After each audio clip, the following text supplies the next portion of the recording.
dares intrude upon I, the King of Demons!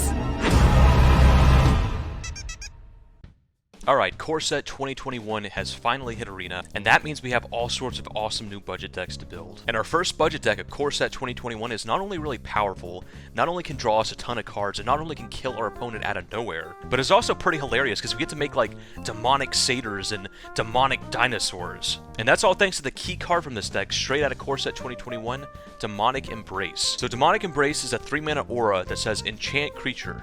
Enchanted creature has +3/+1, has flying, and is a demon in addition to its other types. And then you hit the most important line of text. You can cast Demonic Embrace from your graveyard by paying 3 life, discarding a card, and paying its mana cost. So that means no matter how many times our opponent removes our creatures, we can just keep getting back Demonic Embrace over and over and over again, turning them all into big, flying, scary, demonic threats. And so the ability to continually recast this card out of our graveyard means we can draw a ton of cards with Citadel Champion, who's also one of our best finishers. So whenever an enchantment enters the battlefield under our control, we can put a +1/+1 counter on Citadel Champion, and we get to draw a card. So our deck is absolutely full of enchantments to let us draw a ton of cards with our Citadel Champion, but also once our Citadel Champion grows huge from all the +1/+1 counters, we can slap a Demonic Embrace on it, give it flying, and just kill our opponent on the spot. But in addition to Citadel Champion, we have another really great source of card advantage, and that's Hateful Eidolon, which is kind of the other key card of our deck. So Hateful Eidolon is a 1-mana 1/2 enchantment creature, so it is an enchantment, meaning it will trigger cards like Citadel Champion when it enters the battlefield. Hateful Eidolon has lifelink, and whenever an enchanted creature dies, draw a card for each aura you controlled that was attached to it. So there's a lot of things that make Hateful Eidolon really good in our deck. First off, it's just a great target to put Demonic Embrace on. Putting Demonic Embrace on our Hateful Eidolon makes it a 4/3 lifelinker that when it dies, we get to draw a card. And that's true for auras on any of our creatures, and that's true for any enchanted creature we have. So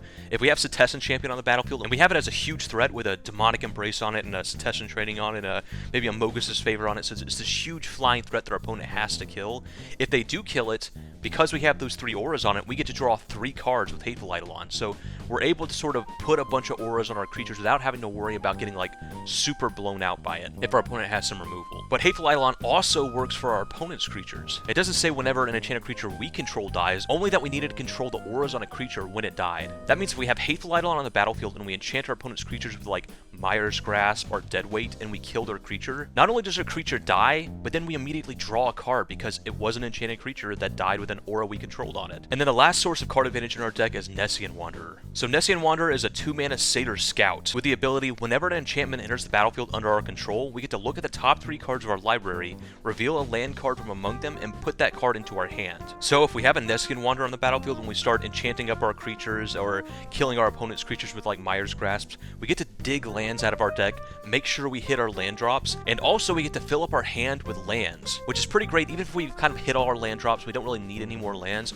we can discard those lands to recast our Demonic Embraces. So we can really get some extra value out of just filling up our hand with a bunch of additional lands. Outside of our sort of core card advantage aggro plan, we do have some utility creatures as well. Kitesail Freebooter is a great main deckable way to disrupt our opponent. When it enters the battlefield, it basically GRS's our opponent, but unlike GRS, we're pretty happy to just run this in the main deck because it provides us with a 1/2 flying body as well. And a 1/2 flyer is a pretty great target to just start slapping auras on, like our Demonic Embrace or our Citadel Training, and we can just start beating down our opponent in the air. We're also running 3 copies of Timuret, Chosen from Death. So Timuret's another enchantment creature, meaning just playing it will trigger our Nessian Wanderers and our Citadel Champions. But Timuret is also just a pretty good 2-drop to just slap a bunch of auras onto, because Timuret's toughness is equal to our Devotion to Black. So you count your Devotion to Black by counting the number of black mana symbols and permanents you control. So if the only permanent we control is Timuret, for example, Timuret has 2 black mana symbols in his casting cost, so on his face he's just a 2-mana 2/2. But if we have some Hateful Eidolons, we have some Kitesail Freebooters, and we have some Demonic Embraces, it can easily be a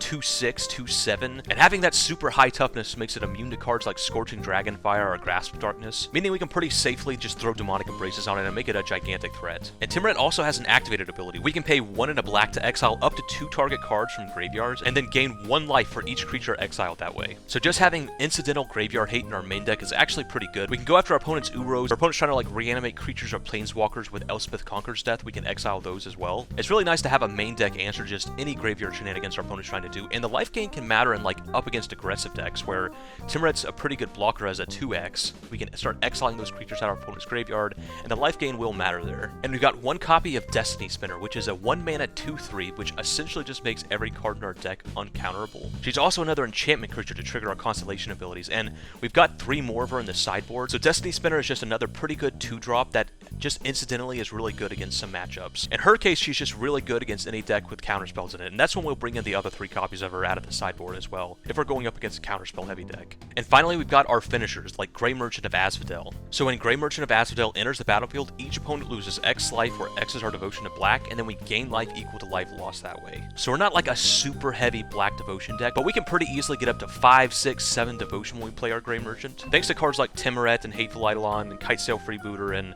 Demonic Embrace. The idea being we get in some damage with our Demonic Embraces, with our Flyers, with our Citadel champions, and once our opponent is down to like 5 or 10 life, we can just play our Grey Merchant of Asphodel and just drain them and finish them off. But the best finisher in our deck, and one of the sweetest cards in our deck, is Rotting Regisaur. Rotting Regisaur is a 3-mana 7/6, so just absolutely ridiculous stats, but it does have a downside. At the beginning of our upkeep, Rotting Regisaur makes us discard a card. So one of the most powerful things our deck can do is play a Rotting Regisaur, put a Demonic Embrace on it, which makes it a 10/7 flying zombie dinosaur demon. And a 10/7 with evasion means we can just kill our opponent with 2 attacks. And Demonic Embrace is also just a great card to discard to our Rotting Regisaur, because we can just cast Demonic Embrace out of the graveyard, so discarding it to Rotting Regisaur isn't that big of a deal. And Rotting Regisaur's discard downside is also another reason why Nessian Wanderer is really good in our deck. The ability to just fill up our hand with like a ton of extra lands means we can just be discarding those to Rotting Regisaur if we have nothing better to do with them. So in our mana base, we are running some rare lands. We're running 4 copies of Overgrown Tomb, 3 copies of Temple of Malady, and 3 copies of Fable Passage. But you don't need all these rare lands if you just want to try out the deck. You can just run as many black-green rare lands as you got, and then fill in any of the missing spots with cards like Jungle Hollow or Golgari Guildgate. These common lands are worse and will slow down the deck a bit, but you can still try the deck out without needing all these rare lands. And if you've just so happened to open any of the Triomes with black and green in them from Ikoria, I would recommend slotting in these before you slot in cards like Jungle Hollow or Golgari Guildgate, because they also enter the battlefield tapped, but they have the upside that you can pay 3 mana to cycle them. So even though you're not going to be using that 3rd color of mana, like if you play Indatha Triome, you're not going to be using the white mana, and if you play Zagoth Triome, you're not going to be using the blue mana. They're still better just as green-black taplands compared to like Golgari Guildgate, because you can cycle them. So again, just run the lands you've got, the best being Overgrown Tombs, Temple of Maladies, and Fable Passages, the second best being the Triomes, and then the third best being the Jungle Hollows and the Golgari Guildgates. In the sideboard, we've got 2 copies of Cling to Dust for some graveyard hate, 1 more copy of Deadweight if we're going up against an aggressive deck or a creature-heavy deck. We can bring that in and have 4 copies of Miregrass, 4 copies of Deadweight for a really good removal package. 3 copies of Duress, which basically gives us 7 copies of Duress. We can bring this in against a control deck, play this alongside the Kitesail Freebooter, and we'll basically have like 7 ways to grab removal spells and board wipes from our opponent's hand, which is really nice. Noxious Grasp we have against any sort of green deck, any deck like running a Nissa or a Questing Beast. The 3 extra copies of Destiny Spinner we were talking about, just a pretty good 2-drop in our deck, and we'll bring this in against any counterspell heavy deck. Decks like Control or decks like Blue-Green Flash, they just have a lot of counterspells. If we can land an early Destiny Spinner, it kind of just shuts off like a lot of their deck. Finally, 4 copies of Return to Nature for any deck built around like artifacts or enchantments, primarily Wilderness Reclamation. So that's going to wrap it up for the deck tech. We're going to jump into some gameplay here in a second, but we're going to also have a section at the end of the video where I talk about potential upgrades you can make to this deck. These upgrades will be other rares and mythics that if you just already have them, you can slot into the deck, or if you want to just spend a few more rare or mythic wildcards to power up the deck, they'll also give you some really good options. But we'll talk upgrades at the end of the video, and for now, let's jump into game 1. Here we go. Alright, up against Tinity, and I guess we keep this. It's not like the best hand ever, but we do have double Kitesail Freebooter, which can maybe like snipe a bunch of cards out of our opponent's hand, and it looks like they just mulligan to 5, so if we're able to pull some cards out of their hand on top of that, that should be pretty backbreaking. And if we can get all the removal out of their hand, then this Demonic Embrace seems pretty good. Ugh, land is not what we wanted to draw. Hopefully we don't just draw a few lands in a row here. That's like the one way this goes poorly. Alright, looks like our opponent probably has some non-creatures in their deck at least, hopefully in their hand. Play out our Kitesail Freebooter. I imagine this is like an Ugin deck. Oh yeah, it's an Ugin deck. Alright, we'll take Ugin the Ineffable. Alright, they're going to keep what I assume is a land so they can play this Palladium Mirror.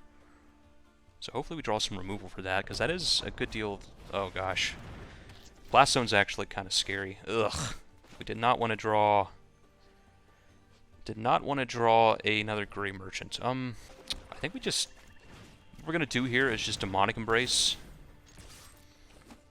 and basically just make them try to make them pop this blast zone without having to play our second kite sail freebooter. All right, well they have 2 blast zones now. Wow, they get in. I would think they'd want to charge up their blast zones, but that's fine, I guess. Temple of Malady. Still not going to play this kite sail freebooter, I guess. Yeah, definitely land to the bottom. And attack. Attack for 4. Pass a turn. The fact that they didn't charge up their blast zone means we do get to just we don't have to worry about these blast zones popping this turn, so we can Gray Merchant pretty safely here. Okay, Radiant Fountain. Oh, and a Solemn Simulacrum. All right, so they're about to get to Ugin 1, 2, 3, 4, 5, 6, 7, 8. All right, so we actually have to play the freebooter now because they're gonna just Ugin next turn. Mire's Grasp. Well, I guess that actually puts them back. So they got 1, 2, 3, 4, 5, 6 now. So we're gonna actually just Mire's Grasp the Palladium Mirror. Get rid of that. Play a Swamp. Attack our opponent for 4. And pass turn. Still holding on to this kite sail freebooter. Alright. Another land. Not what we wanted, but we will go Gray Merchant. Attack our opponent for 4. Yeah, pass turn. I mean, we can maybe just drain them out with Gray Merchants. They gotta hit a land here. If they hit a land, they can Ugin. That's not great, but anything else, and we should have this, I think. Chromatic Ori. Okay, alright, so we just got it. That doesn't do anything, so bam, Gray Merchant. Alright, okay, so our opponent is on Mono Blue Ugin. Just a bunch of artifacts and Ugins. I don't know what we have that's super great against this, if anything. Maybe Destiny Spinner. They're probably running some amount of counter spells. And Juresses, I guess. Just go up the discards and the... they don't do anything with their graveyard. Deadweight's pretty bad. And we'll go down the... Let's see, is there anything that Mire Grasp hits that Deadweight doesn't? Not really, I think... I can't think of anything. So we'll go down to Mire's Grasps instead of the Deadweights. Although we'd probably go down one of the Deadweights as well. And also... I guess Timoret Chosen from Death, just because there's nothing to really hit with it. Like, they don't use their graveyard, I don't believe. So, opponent did mulligan. We were able to disrupt them enough. Like, if we didn't have the Kite Sail Freebooter to snipe the Ugin out of their hand, they would have been in pretty good shape there. Okay, we'll keep this. Play the Eidolon. Pass a turn. Renowned Weaponsmith, okay. And we will, I think Nessian Wander, just so we can be sure to hit our land drops. And we'll get in, just gain a life. We kind of wanted a freebooter there, but I think it's, oh, that's pretty good. I think it's more important that we make sure we hit our land drops. Okay, Temple. So we could freebooter here. I think we go... Maybe go Temple of Malady.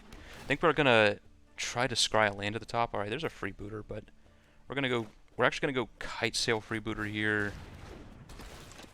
Try to snag a card out of our opponent's hand. We'll take Ugin the Ineffable.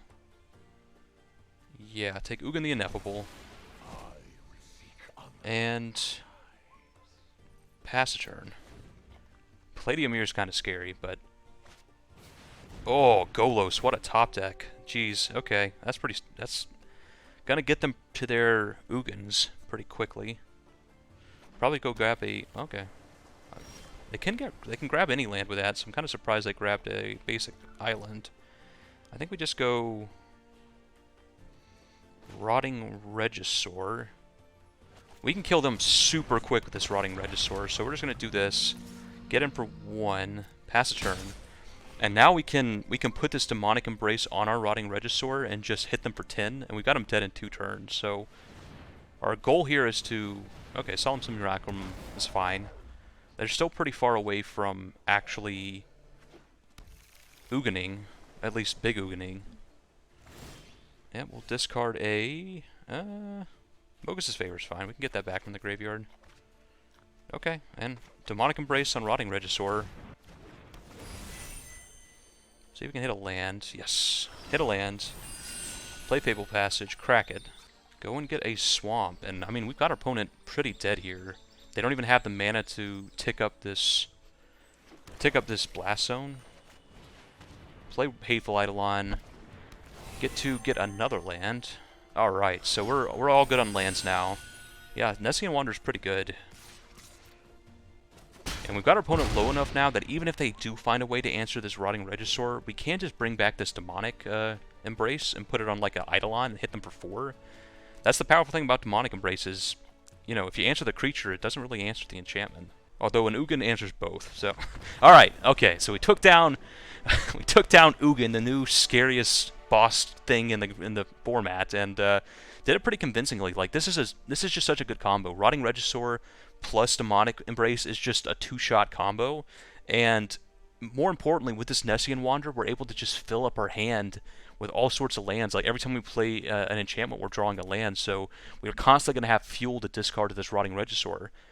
So just this is our deck kind of coming together here. And even if our opponent did find some way to blow up our Rotting Regisaur, that means we draw 2 cards off of Hateful Eidolon, and we're able to just get back the Demonic Embrace next turn. And then we can still crack in for, you know, at least 5 in the air. And then, you know, eventually when they get to this Ugin, it would be bad because they can exile our whole board, including our enchantments. But we just we're aggressive enough that they weren't able to get there in either of the games. So, sweet. Took down Ugin.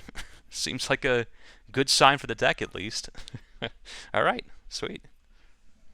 Alright, playing some Hateful Embrace against Iago. And I guess we keep this. We got a lot of 3-drops, so hopefully this Temple of Malady can scry us into a 3rd land. And if it's a creature deck, this deadweight will be pretty good. Our opponent did just mulligan down to 5, so... green makes me think creature. Gilded Goose. Alright, we can kill the Gilded Goose. Yeah, Temple of Malady. There's our 3rd land, but it's going to be tapped. Put Destiny Spinner to the bottom. I think we just want lands at this point. But we're just going to probably just deadweight this Gilded Goose next turn. Or Boreal Greater. So our opponent's on the ramp plan. Sure. Okay, well, they got nothing left in their hand, though. So we'll just fire off this deadweight. Kill the Gilded Goose. And I guess we just try not to play this Fable Passage for as long as possible since we just scryed. So we'll just play some basics. Next turn we can Citadel Champion. Maybe it's better just Rotting Regisaur next turn. I guess the one thing with Rotting Regisaur, it's usually a 2-shot combo with Demonic Embrace. We can make it a 10-10 flyer. Oh, now we can give it Trample too. Okay. We're going to just Rotting Regisaur. Pass turn. Probably just discard this Grey Merchant, most likely. Well, okay. Our Boreal Graves is actually surprisingly good here because it can actually mean our Demonic Embrace doesn't get through, but I guess we just go Citadel Training on our Rotting Regisaur. See what we draw. Okay, Hateful Eidolon's not bad, so we will go to combat, attack. Opponent takes 8. Play the Hateful Eidolon.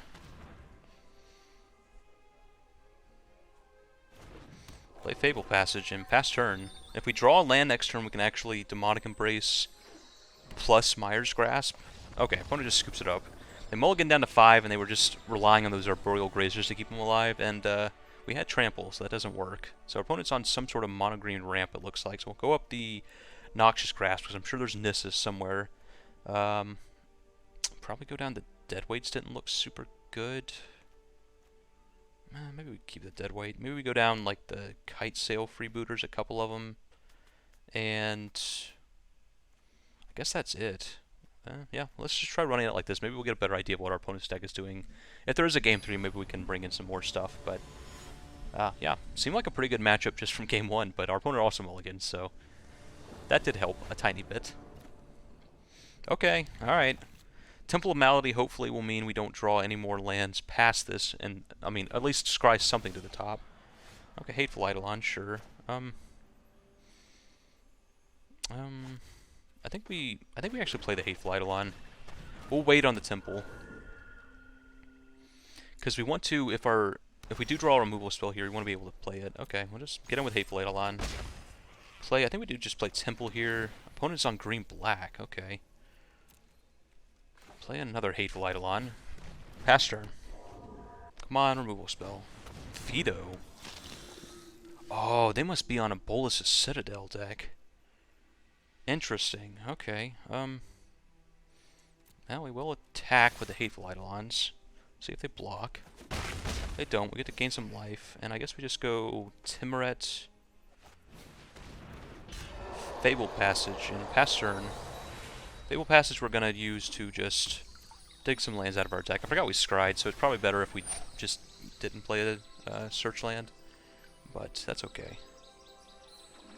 Yeah, this has got to be a Bolas Citadel deck. Veto plus Bolas Citadel is a pretty nasty combo. Gift of Paradise. Yeah, definitely a Bolas Citadel deck. Yep, take 3 damage. Bond of... Okay, take 6 damage. Ugh, gotta find a removal spell for this Veto very quickly. They'll have 6 mana, so they can potentially kill us next turn. We gotta get this Veto off the battlefield. Alright. Come get a black source. Okay, Mire's Grasp is perfect. Mire's Grasp the Veto. Draw 2 cards. Alright, play the Nessian Wanderer. Hit our opponent for a good chunk. And we can start... I mean, our opponent probably Bolas Citadel is here, which is bad. But at least they don't have any way to gain life, so... It can pressure their own life total. Yeah, there's the Citadel. Let's see what they can do with it. Hopefully nothing too... Oh, God. Okay, Bond of Flourishing. Really good start. Oh, and they got a Veto off the top? Alright. Wow. Okay, well, our opponent... That was about as good as it could have gone for them as far as cards off the top of their deck. But we will go to combat, attack with everything. Play Grey Merchant, drain them for a bunch of life, which does restrict their Bolas Citadel quite a bit. And they don't actually have a board to pump up with this Veto. So maybe this is okay? I guess it depends on what they have on top of their deck. Well, Gift of Paradise, sure. Basically just a free redraw, sure. Veto plus Bolas Citadel, though. This is the combo. This is... They just keep playing cards that gain them life, like this Bond of Flourishing, this Gift of Paradise. It basically is just drains us out of the game. But we just need them to kind of miss this turn, and we should be able to win with our Grey Merchant. This is a cool deck, though. This is a pretty cool combo, because... Like, Bolas Citadel, the trick with that, if you play cards that gain you life, they're basically playing them for free. And then being able to throw Veto into the mix here, so... Alright, so they get to tutor something. What are they going to tutor, though? Maybe a Wrath? Wrath would be bad. What is the card called? The, I forget exactly what the card is called. Ritual of Soot. Guess we don't get to see what they tutor, either. Woe Strider. Okay, so they're just going to try to clog up the board a bit. Gildagoose. Sure. Okay. Yep. Just plan to clog up the board. Hopefully we can still win with this Grey Merchant. Opponent scries. Yeah, they got 1 mana open, but... Oh. Wow. Well, that was disgusting. Alright. That's not good for us. Take 8. Oof. I thought we were in pretty good shape, but... That is a big chunk of life to gain. Alright, Gildagoose, sure. Boreal Grazer, sure. Okay, so Test and Training's not bad. Is there something we can tutor with this Witchclaw Talisman that can let us actually win the game here? I don't think so. I think we just get our opponent as low as we can with this Grey Merchant, so we're just gonna go... Yeah, we're gonna go Grey Merchant. Go Grey Merchant, drain our opponent out for 9. They're not quite dead, though. We can't quite do the last points of damage. But this does leave them with very little life to work with as far as casting spells. Because some of these spells they actually need, like cards like Gift of Paradise, they actually need the 3 mana, the 3 life to just even cast them in the first place. So we are going to not give them back the Witchclaw Talisman. Yeah, and there's no point to attack here, right? Because they just block, and... Yeah, so we'll just pass turn. Okay, opponent sacks a creature. They could have us here if they find enough of those life goes ons in a row. That's pretty bad for us. Alright, make a food token, sure. Sack the goose. This is their turn. If they can kill us this turn, they got us. Maybe we should have just swung all out with everything last turn. Maybe that would have forced them to block. I don't know. We probably should have. I was worried that that leaves us open to them pumping everything with their veto and gaining like 4 or 5 life. Alright, there's another life goes on. How many are they going to find this turn? They've already used 2. Arboreal Grazer, okay. That doesn't really do much.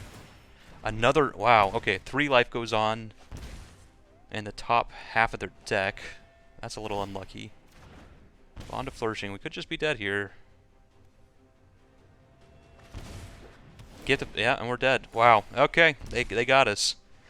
Well, they had to hit pretty perfectly there to win, and they unfortunately did, but, yeah. We couldn't have, I don't think that we could have played it differently to survive that, so now that we know what they're doing, we do definitely go up the Return to Natures to deal with their combo. Do you want to go, I'd probably go up the Kite Sails too, and go down Mogus's Favor, go down the Dead Weights. We really want the Myers Grasps. Go down, Grey Merchants isn't bad actually. Maybe Noxus Grasp is actually not that great, and just run it like that. Alright, now that we're properly sideboarded, we will play first. Ugh. Yeah, I don't think we can keep this. Okay, well, this is, I think, better than our other hand, because we do have, our mana actually works here, and these Myers Grasps to kill their vetoes are pretty nice. So we can go Citadel Champion, then Myers Grasps, draw some cards. That's not bad. Return to Nature, alright. And pass turn. There's only really one target for this Return to Nature in their deck, but it is a good one. It's their whole strategy is based around that one target, so even though we don't have a lot of targets for it, we're happy to hit it when we're happy to have this Return to Nature. Now there's a veto. Alright, we will Myers, have we scryed it all? No, so because we haven't scryed it all, we are going to just go ahead and sacrifice this Fable Passage. Go and get a green source. Then our deck the tiniest of bits. Myers Grasp, our opponent's veto, draw a card. And that was a kind of an awkward draw, but we'll attack. Guess we should have maybe we should have waited until after we killed it to see what we drew. But then again, we wouldn't have drawn this Timorette, right? Alright, let's see what our opponent's up to. Gift of Paradise, sure.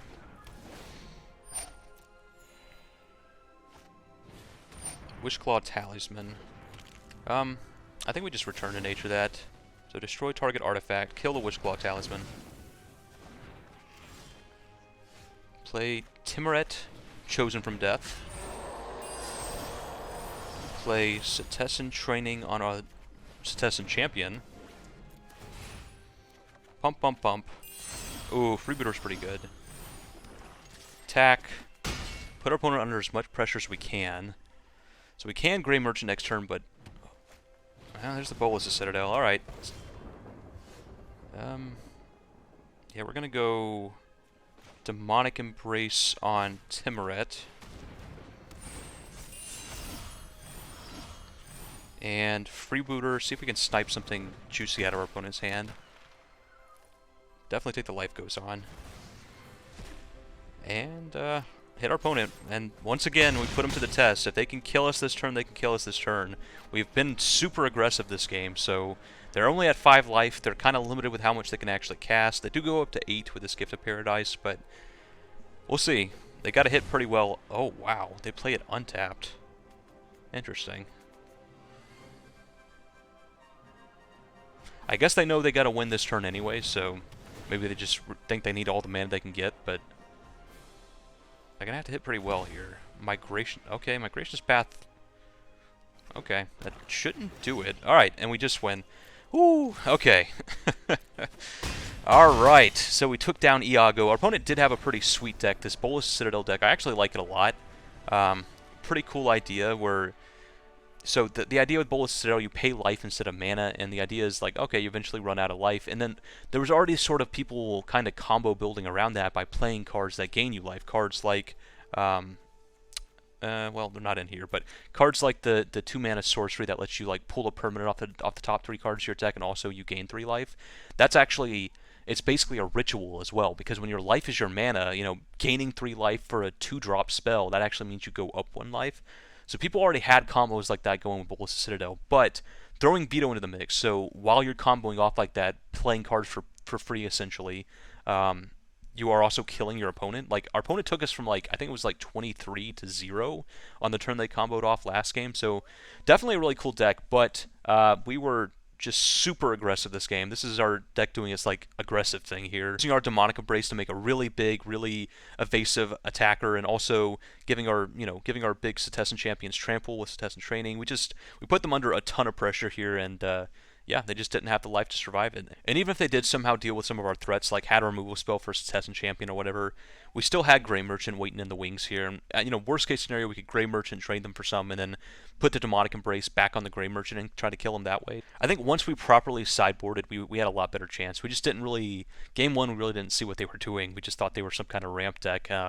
But once we knew what they were up to and we were able to bring in the proper sideboarding cards, yeah, this felt like a pretty good matchup. But again, our opponent had a really cool deck. I really like this deck's design, so sweet all around. All right. All right, playing some Hateful Embrace against Farah over there, and we will keep this. I mean, if it's a creature deck, this is good. If it's a control deck, we're going to be in trouble, but, you know, speculatively keeping this hand. All right, green. Okay, Pelt Collector. I think we just go... Do we want to run out... I think we do. We're going to run out Myers Grasp just to slow things down a bit. We want to be able to Citadel champion on turn 3 without feeling like we're taking an absolute beating, so slowing our opponent down a bit is worth it. Growth Chamber Guardian, okay. Ooh, another Citadel champion. So we will Citadel champion, pass turn. See if they just activate the Growth Chamber Guardian. That's a card I haven't seen in a while. Pretty good card. Kind of like a Squadron Hawk, except a crab and an elf and a warrior. Garrick's Harbinger, okay. I guess we just... Yeah, I guess we just go Overgrown Tomb, untapped. Myers Grasp the Growth Chamber Guardian before they get a chance to activate it. Just try to grow our creature bigger than this Harbinger. Draw a couple cards. And no attacks. We can block this Harbinger now, so... It does have hexproof from black, which means we can't actually kill it. Okay. That's not good.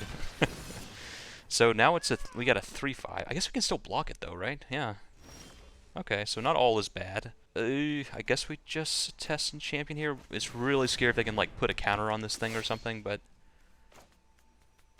I think this is what we do. And pass turn. If we untap with both of our Citadel champions and are able to turn them into demons, then we're in the money. We'll see though. What you got, opponent? Pelt Collector. Alright, that's not very scary. And a Bark-Eyed Troll. So our opponent's just on mono-green Stompy, seems like. And we're not too... Oh, Hateful Eidolon. Sure. I think we... Let's see. I think we just be mana-intensive here and go Demonic Embrace on Citadel champion.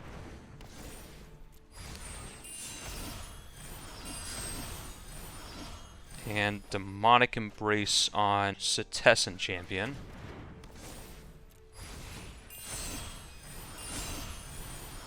What are the chances our opponent kills us here? If they have 2, 3, 4, 5, 6, 7, 8, 9, so they need to put 7 damage on board. All right, okay, opponent scoops it up.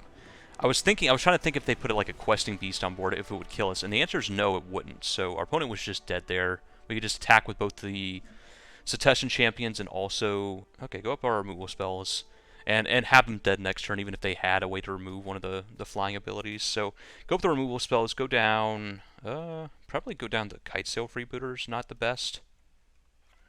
And anything, I gotta go up a Destiny Spinner, go down, I don't know, Destiny Spinner's not the best here. Destiny Spinner is more about control decks that want to counter our spells. I think it's better than a freebooter, though. Freebooter feels pretty bad, so... Well, yep, we'll just go up with one of the Destiny Spinners. Alright, game 2 against Farah, and yeah, I mean, this hand looks actually really good. We got the Citadel training to put on our Rotting Regisaur. We got the Noxious Grasp to deal with any threat from our opponent. Oh, wow, and they had to mulligan twice. Alright, we'll just run out the Hateful Eidolon. Pass turn. Tel Collector, okay. Timuret. Attack for 1. Pass turn. See what our opponent's got going on over there. Archive Troll. Alright. Another Hateful Eidolon. I guess we go Mogus's favor on our Timuret. And then a Hateful Eidolon. And then we can go Fable Passage, and we can play Rotting Regisaur next turn. And pass turn. Leave this back on defense. A 4/4 that draws us 2 cards. Okay, our opponent just can't beat that. A 4/4 that when it dies, it draws us 2 cards. It's just too much value. They mulliganed it twice, but you really got to see the power of our deck in game 1, where you got to see the double flying, double demonic Citadel champions that were just going to kill our opponent out of nowhere. Like, we went from having no damage on them because they had so many blockers to having, what, like 12 damage in the air just to kill them like instantly. So that's our deck showing some of its strength. And here we just kind of had the value plan. We just made this Timuret Chosen from Death a 4/4. So if they play a Questing Beast, you know, and crash in, we just trade our Timuret with it. They lose their Questing Beast, we lose our Timuret, but we get to draw 2 cards off Hateful Eidolon. We get to recast this Mogus's favor out their graveyard later on. So yeah, all in all, we had this Regisaur, and once we put Trample on the Regisaur, we're in pretty good shape. I mean, an 8/6 with Trample for 3 is pretty good. So all in all, we took down Mono Green pretty convincingly, so sweet. Alright, so Hateful Embrace ended up being a really fun deck to play. It's a deck that can be like super aggressive and kill our opponent out of nowhere thanks to cards like Demonic Embrace, but also it feels like it can kind of play the long game thanks to Citadel Champion and Hateful Eidolon. So just a really solid and flexible deck with a lot of interaction and a lot of power in the main deck. But now, let's talk about upgrades. The most obvious of which is just bumping up the number of rares we already have in the deck. Running 3 or 4 copies of Rotting Regisaur instead of just 1 copy would be fantastic, because it's probably the single best target for our auras. You know, putting a Demonic Embrace on it makes it a 10 power flyer, or even just slapping a Citadel training on it to make it an 8 power trampler are just really easy, really quick ways to finish out the game. And Citadel Champion is just such a key card in this deck that bumping it up to 4 copies will be like the easiest and probably one of the most powerful ways to just increase the power and the consistency of the deck. Dreadhorde Invasion might be a pretty interesting rare to try in the deck. It's an enchantment, meaning it'll trigger our constellation abilities like Citadel Champion and Nessian Wanderer, but also it's just going to keep spitting out creatures if our opponent keeps removing them, which means we should always have a target for Demonic Embrace to enchant onto.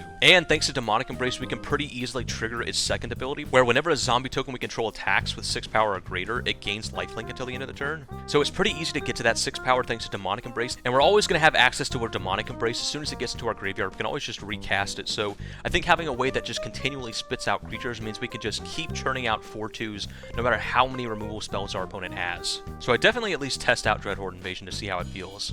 Scavenging Ooze is one of those cards that if you can play it, you probably should. It's a card that's just way more powerful than what it reads, and the ability to attack your opponent's graveyard instantly while making this gigantic threat that we can slap our Demonic Embraces and our Citadel trainings onto just makes it a really great threat in our deck. And pretty much any deck. Like, I think if you're in green and you can run Scavenging Ooze, you probably should, or at least have some copies in the sideboard. It's just a really good card. Assassin's Trophy is just a 2-mana catch-all, you know, an answer to pretty much anything in the entire game. So I don't know about running this main deck, because our Mire's Grasps and our Deadweights do kind of take care of creatures and are more synergistic with our Hateful Eidolon, but it's probably worth running this in the sideboard, maybe taking out some copies of Return to Nature, or the extra copy of Deadweight. You know, just having access to this thing that can kind of answer anything means you can kind of free up some more spaces in your sideboard for more specific answers, because Assassin's Trophy can kind of pull double duty of both being a creature removal spell and also being an artifact or enchantment removal spell. And finally, I recommend this for like every deck, but slot in some castles if you got them. Specifically because our deck is more black focused, we'll want to be slotting in some copies of Castle Locthwain. We can probably skip Castle Garenbrig, we just don't have a lot to do with 6 green mana. But Castle Locthwain as a free way to give us some card advantage out of our mana base is really, really, really good. Especially against decks like Control, where they can just 1-for-1 answers or hit us with a board wipe and maybe we run out of action.